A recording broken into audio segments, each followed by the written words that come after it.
सो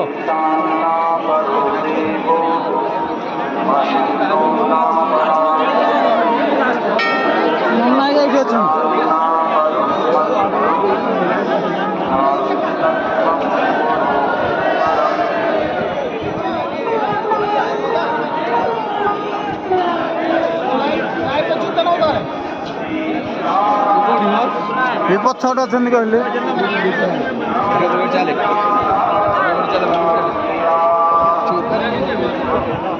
दूसरा देखने पड़ी कितनी आंसर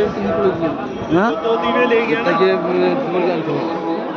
ये एक दीवा तो कल रात को जला दिया भला भला कैमरा भला करके चले एक दीवा शनिवार बर्फ में पानी ये है भीम शिला जहां से कृष्ण मंदिर हो गया था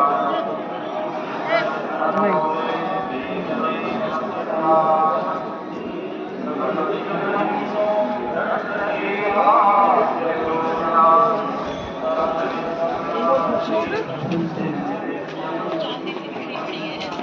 बहुत ही मतलब कैमरे में ना दूर होता है, पास नहीं दिखा।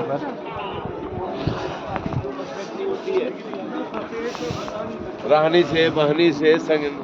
रहनी से मांगने से खाने से भजन से प्रभाव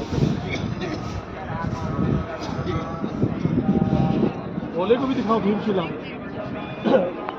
क्या बोला भीमशिला भोले को भी दिखाओ ये देखो पूरा कहाँ ले रहा फोकस जस्ट मंदिर के पीछे आके रुका था ये देखो देखो देख रही हो कितनी देर का है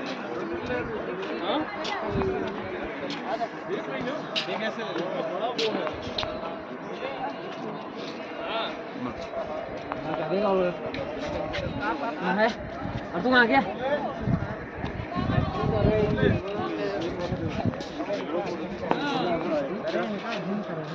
जिम भी करेंगे स्नैपचैट मत कीजिए।